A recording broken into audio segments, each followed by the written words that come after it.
Visagine bus įrengtos konteinerinio tipo dviračių saugyklos ir kitos dviračių stovėjimo vietos.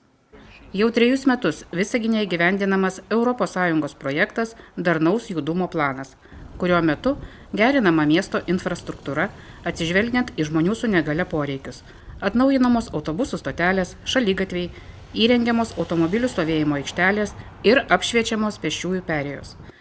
Nepamiršti ir dviratininkai. Kompaktiškame Visagine nutiesta 14 km dviračių takų ir tai dar ne riba. Pastaraisiais metais prie mokyklų ir poilsio vietose taip pat buvo įrengtos naujos dviračių stovėjimo vietos. Tačiau gyvenamosiuose rajonuose jų vis dar akivaizdžiai trūksta. Ši problema jau pradėta spręsti.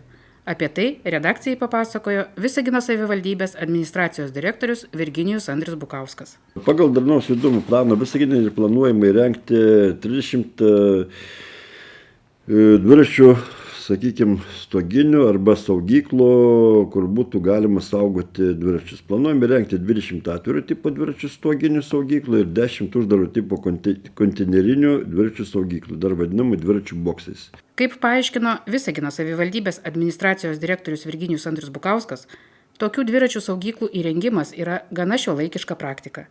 Visaginas nėra pirmasis miestas pasirinkęs šį kelią. Tokia praktikos turi, Tauragė, ir turi tokią praktiką Vilniuje, įrengė kelias tokias saugyklas. Todėl iš jų, naudojamas pagrindinė jų patirtimi, nagrinėjimai.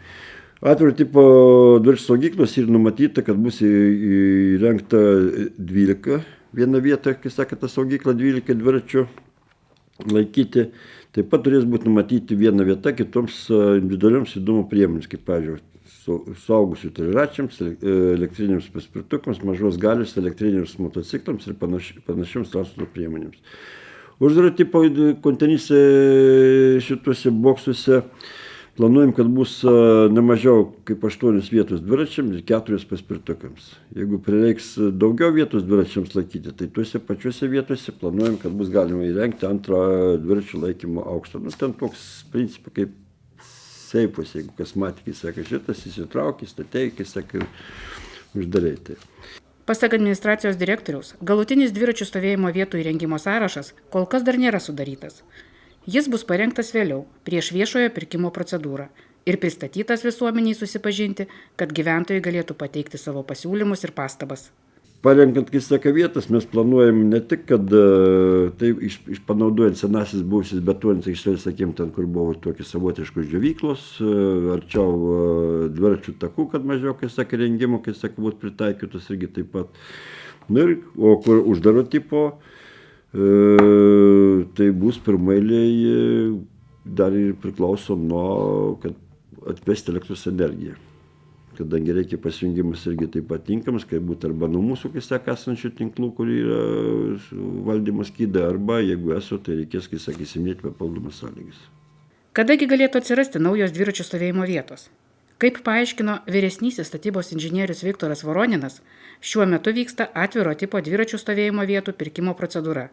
Ir jei nekils nesklandumų, jos Visagine galėtų būti įrengtos jau šių metų pabaigoje. Uždaro tipo dviračių saugykloms dar rengiamas techninis aprašas, todėl tikėtina, kad jos bus įrengiamos jau kitais metais. Joninės 2026. Joninės. Rasų ir Jonų šventė Visagine buvo švenčiama birželio 23 dieną. Šiais metais šventės organizatoriai Visagino kultūros centras nusprendė pakeisti per daugelį metų nusistovėjusią tradiciją ir trumpiausią metų naktį pasitikti ne birželio 24 oficialios šventės dieną, o dieną anksčiau, pagal senasias liaudies tradicijas, kaip tai daro mūsų kaimynai Zarasuose ir Ignalinoje.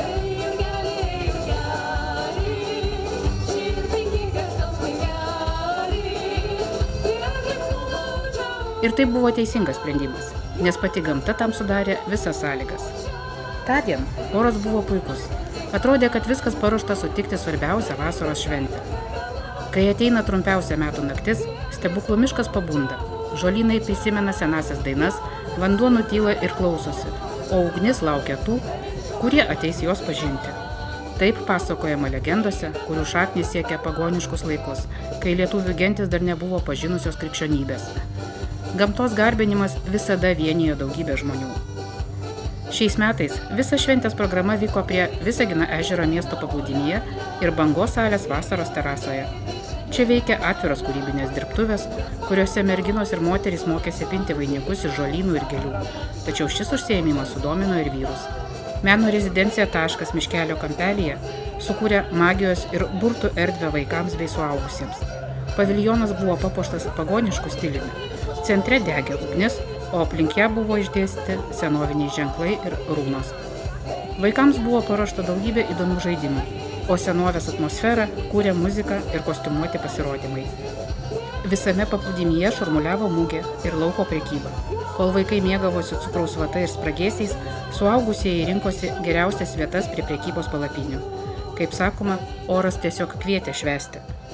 Visą vakarą vasaros estradoje skambėjo muzika. Vyko šokiai ir pasirodymai, kuriuos dovanojo Visagino kultūros centro kolektyvai.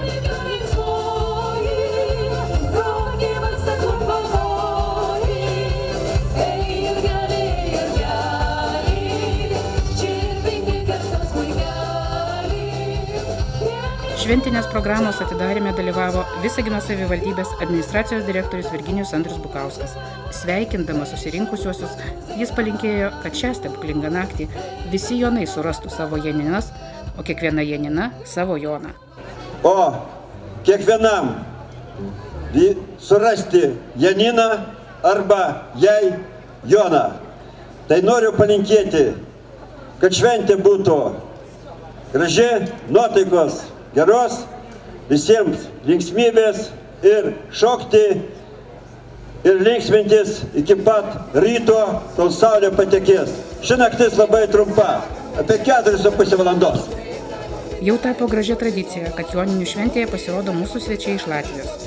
Šį kartą koncertinėje programoje dalyvavo 2 kolektyvai iš Daugpilio – folkloro ansamblis Atko ir etno roko grupė Laimos muzikantai. Jau gerai pažįstama visaginiečiams savo energingomis dainomis, atliekamomis latvių ir lietuvių kalbomis. Autentiško folkloro, šiuolaikinio etno roko skambesio ir energingų šokių ritmų derinys nepaliko abejingų.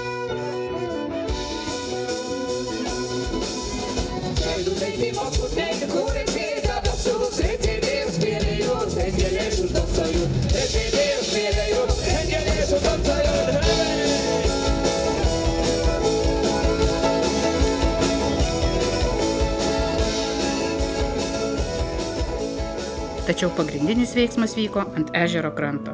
Apie 9:30 vakaro visas paplūdimys buvo pilnas žiūrovų, laukiančių teatralizuoto vaidinimo, kuriame pasirodė pagrindinės pagoniškos dievybės – saulė, ugnis, kupolė ir perkūnas. Pasak legendos, ugnies sergėtojai, gamtos dvasios nuo neatmenamų laikų saugojusios gyvybės ugnį, šį kartą praradusios savo galią ir tik žmonių rankose buvo galimybė ją susigrąžinti.